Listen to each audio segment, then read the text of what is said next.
Hello friends, the time has come for another installment of upcoming books that sound cool, although I don't actually know if they sound cool because I'm reading the synopsis for the first time with you, and then we kind of decide together if we want to read any or all of these books. Most of these I imagine are 2026 releases, so let's start building our 2026 TBR. Maybe you've already started building your 2026 TBR. Also, wait, side note, first thing I want to say, I made a video recently where I talked about book club stuff and I announced what was happening at the end of this year, but I also pitched you like maybe 15 books that are specifically thriller, mystery, and horror that I'm considering reading, and a lot of those have also been recently announced, so I didn't want to reiterate them here, but if you're interested in any of these, go check out that video because I will tell you the brief synopsis of those, but I also have like 30 in front of me today. So let's begin. The booktuber fam, almost called them sisters, girls, each have a book coming out in 2026. Haley fam and Cindy fam, very different vibes. Haley fam's upcoming book is called Just Friends. It's a second chance romance about childhood friends reconnecting as adults. They were inseparable growing up. Something broke them apart. Now 4 years later, Blair is returning. Her aunt's health is declining, and the coffee shop she starts working at is managed by Declan. Old wounds resurface, secrets are revealed, and sparks reignite. But could their future ever be free of their past? I don't know if that's for me. I'll wait for other people to read it first. And then from Cindy Pham, The Secret World of Briar Rose. This cover, absolutely stunning. A lush and immersive queer sleeping beauty retelling about escapism, grief, and dreaming of a better world. I believe, I don't actually know if this is adult or young adult. It's not tagged as anything on Goodreads, but Cindy just did an announcement video, so I'm sure she talked about it there. 100 years have passed since the last heir of Gildan fell into eternal slumber and doomed the once mighty kingdom into poverty and invasion. At least that's what the fairy tales claim. Corin is a jaded thief who doesn't believe in fables. She discovers the ruins of a castle, a kingdom, and there's a hidden portal into Princess Amelia's subconscious. Inside the world of Amelia's dreams, the sisters reunite for a new adventure as they meet Briar Rose, Amelia's whimsical alter ego. Interesting. I am intrigued. Moving on to Nina LaCour, this floral cover is so for me. It's called Meet Me in the Garden. It is historical. Set in 1944, we have Odette, who is one of the Honor sisters. Odette's older sisters are content being wives and mothers. Odette has always wanted something else. She longs to be an artist, and she's in love with a woman. But her cousin, Delphine, has a secret too. She's in love with a white man. This is inspired by the author's own Creole family. In a hidden garden they've discovered, they can dream of futures full of passion and freedom. 5 years later, Odette's life is nothing like she planned. She's a widowed mother living in Los Angeles. She and Delphine, who is passing as white, have spiraled away from each other. When Delphine reaches a breaking point, Odette must make a shattering choice to try to hold her family together. I'll definitely read it. I feel like I read almost anything that Nina LaCour writes. Tara Bastone, who I haven't read anything from, but I do have on my TBR. No matter what popped up, I think the colors of this are really pretty.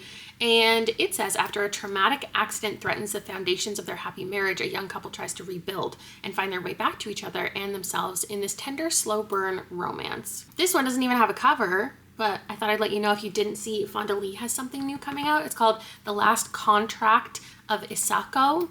Get ready to be blown away by the searing standalone space opera where corporate samurai fight beneath merciless stars and death is always a mere breath away. This one, George Falls Through Time, is definitely a title that appeals to me. It's my type of thing. It's by Ryan Collette. Newly laid off George's internet bill is in his ex-boyfriend's name. He's got a spider-infested apartment, and 2 of the 6 dogs he's walking have just escaped. Okay, so this guy is spiraling. Literally, it sends him into a spiral all the way to the year 1300. George recognizes the same rolling hills that he's used to, but he gets thrown into a dungeon. Despite the barbarity of a medieval world, a servant named Simon helps George acclimate to a simpler, easier existence until a summons from the king threatens to send his life up in flames. I do like time travel. I don't know if I like medieval time travel. Interesting. Moving on. We've got this cover. Actually, there's 2 covers for this one. Let me know which one you like more. Thistle March, the dark green one looks more like things that I've seen before. Like I've seen that cover a million times. The lighter one is more unique because of the little mouse and the little bee, but I don't think I actually like the style as much, so I don't know. It's tagged as Fae. Fairies disappeared over 100 years ago. This is by Maria Corrigan, and it's historical. In the wake of World War I, The world is an unmagical place. We have a main character named Mouse. Mouse once dreamed of becoming a fairy anthropologist, but with one telegram, her world shattered. She lost her cousin, and her brother comes home with devastating shell shock. Mouse receives news that her uncle has left her Thistle Marsh Hall, a crumbling manor in the English countryside, once blessed by the fairy king himself. But there is what's the word that's missing here? There is a catch, maybe? If Mouse does not rehabilitate the home in 1 month's time, she will forfeit her inheritance and any hope of caring for her brother. It looks impossible until a mysterious fairy appears with a proposition. Mouse knows better than to trust a fairy, but she's about to lose everything. It's tagged as romance too. That one could be good. I think maybe that's the first one I've been 100% convinced of on this list. Stranger Things Have Happened by Casey West. I haven't yet read I think it's called We Met Like This. She's finally doing adult romance. I couldn't be more excited. So I already want to put this one on my radar, even though I haven't actually read her debut yet from this year, but I will next month. Can fake dating lead to real love? I think it can. In Casey West's next sexy adult rom-com, two people must decide where the lie ends and the chemistry begins.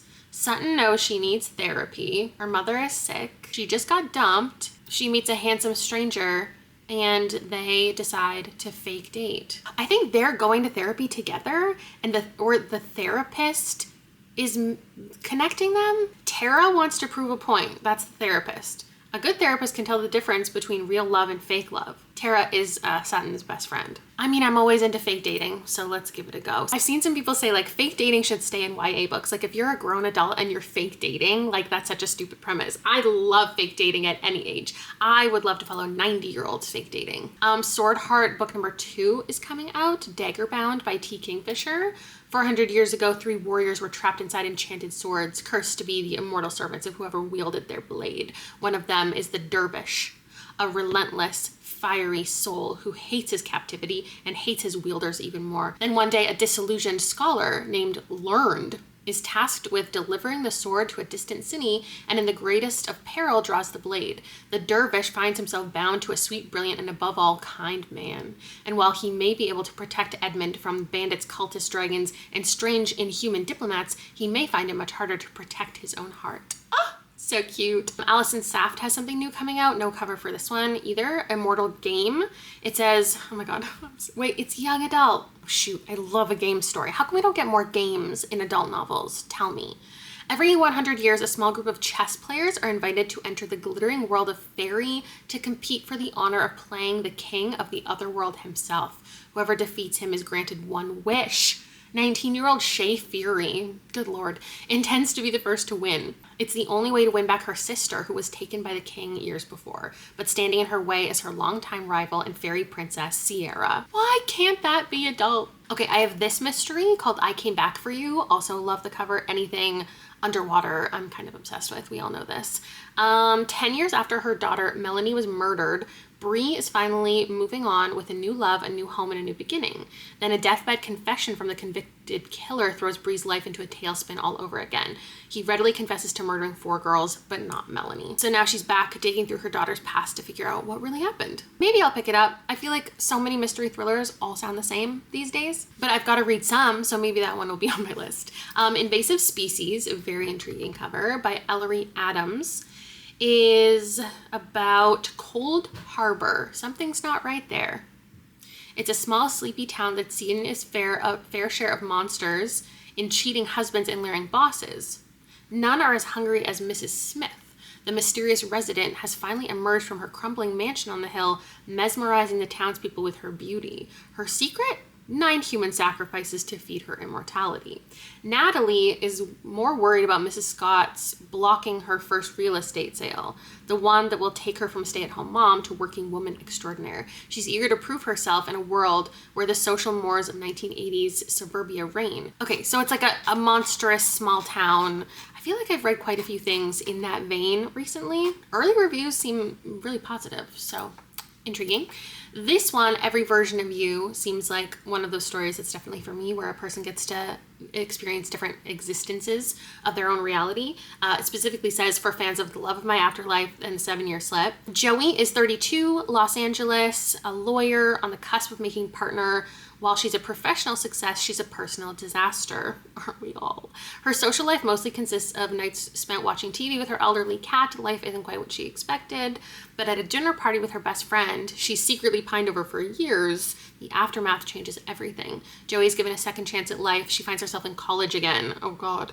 Armed with memories from her first life, Joey's certain she's come back to finally convince the one man she ever loved to love her back. So why does she find herself strangely drawn to the man she thought she hated? Okay, the vibes are good. The next one is Mia Sosa. Loved something, hated something. This one is called The Starter X. We have Vanessa, a cynic with a colorful past. She has a side gig. For a reasonable fee, she'll date your latest crush and make his life miserable. By the time Vanessa's done with him, your guy will be ready for you. She's obviously gonna fall for one of these guys. Jason doesn't plan on getting married ever. He needs a temporary girlfriend, someone his mother will hate. So this one's fake dating too. They both know, and they're getting into this agreement together. Sounds like a rom-com I need, but I also thought that about the last one, and then it flopped. But we got a cover. I can't remember when we got a cover for this. Maybe it was really recently.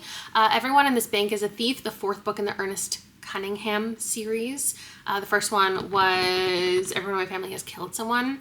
It says 10 suspects, 10 heists, a mystery only Ernest Cunningham can solve. We've got all the suspects as usual: the bank robber, the manager, the security guard, the kid, the film producer, the priest, the receptionist, the patient, the carer, me. Turns out more than one person planned to rob the bank today. Who is stealing what? And are they willing to kill for it? And can I solve the crime before the police kick down the door and rescue us? I will be reading that. This one, We Dance Upon Demons by Vaishnavi Patel, seems so different than the things she's written before, so I'm definitely intrigued by this. It's about reproductive rights and set in our current time. Nisha is a reproductive health care worker, barely staying afloat in the ocean of abortion bans, screaming protesters, and her all-consuming depression. She escapes to the Indian art exhibit at her favorite museum. When she finds herself bleeding, disoriented, and collapsed on the ground, the last thing she remembers is the statue that beckoned her to touch it. In the days that follow, Nisha feels a strange power coursing within her, one that attracts a host of dangerous and enigmatic creatures who covet it for themselves.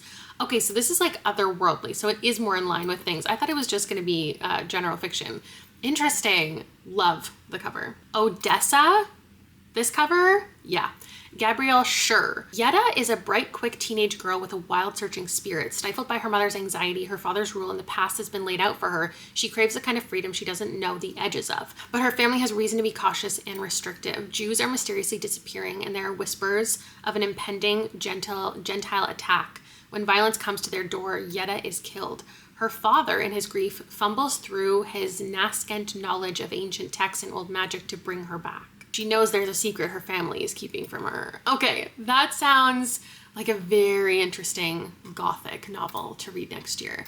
American Fantasy by Emma Straub. I've never read from this author, but I know probably a lot of you have. When the American Fantasy cruise ship sets sail for a 4-day themed voyage, aboard are all 5 members of the famous 1990s boy band and 3,000 screaming women who've worshipped them for 30 years. Okay, this one is not for me. Annie is on board. She was a die-hard fan. Between all of the alcoholic drinks, the music of her youth, the thousands of middle-aged women acting like lovesick teenagers, Annie, our main character, finally reconnects to a long submerged part of herself. Interesting. I hope you guys love that one. This one I thought was a cute cover, A Widow's Charm by Caitlin Paxson.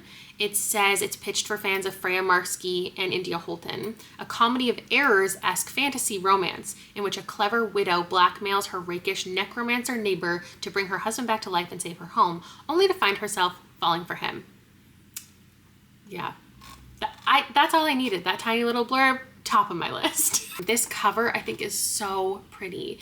It is by Melissa Albert, called The Children. Guinevere has two childhoods. In one, she lives in the wooded shadow of her family's isolated Vermont farmhouse. In the other, the pages of her mother's world-famous Ninth City books, where her magical adventures have made her a household name. So her mother is making like her life into this fake kind of story. So everyone thinks they know Guinevere's life story, but in reality, she grew up near feral, unwashed, and underfed. And then it all goes up in flames, leaving Edith's series unfinished and her children the sole survivors. Now an adult, coasting on her mother's name, Guinevere is mid-promotion for a ghostwriting memoir when her estranged brother announces an upcoming installment in the series. Her public facade starts to crack, forcing her to confront the questions she spent the last 20 years running from. I think I'm gonna read that one. The Fox and the Devil is a vampire horror queer romance from Kirsten White coming. An obsession with a beautiful serial killer entangles a vampire hunter's daughter in an immortal sapphic romance. Annette has a complicated relationship with her father, Abraham Van Helsing, doctor, scientist, and madman, devoted to studying vampires. Then she finds him murdered. As she spends years hunting the killer, she's getting letters addressed to her from the devil, from someone who refers to themselves as Diavola, devil. The obsession is mutual. Okay, interesting. I'll keep an eye out for that one. The Lies That Summon the Night. This is an author, Tessonja Odette, who has been recommended that I read with a certain romantasy book that she has.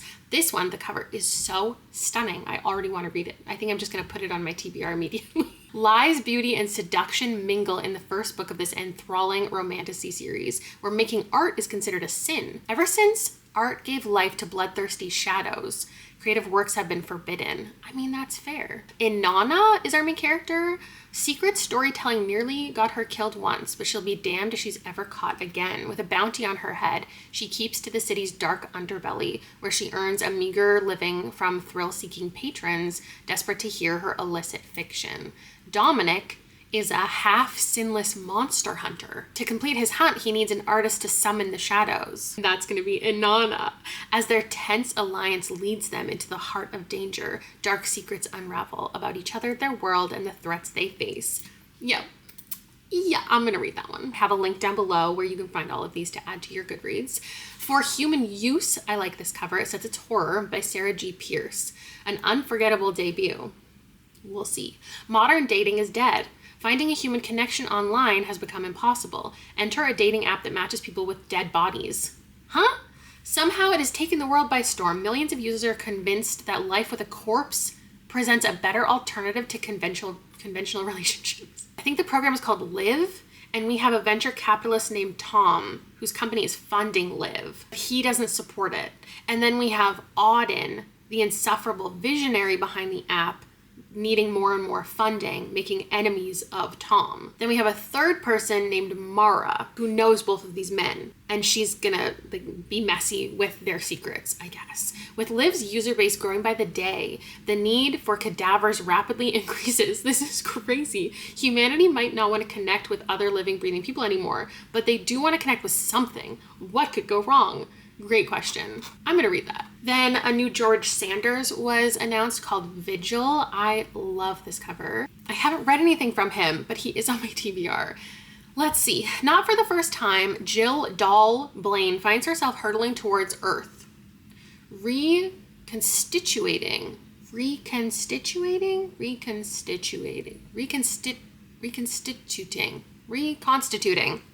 As she falls right down to her favorite black pumps, she plummets toward her newest charge, yet another soul she must usher into the afterlife, and lands headfirst in the circular drive of his ornate mansion. She has performed this sacred duty 343 times since her own death. Her charges, as a rule, have been greatly comforted in their final moments, but this charge, she soon discovers, isn't like the others.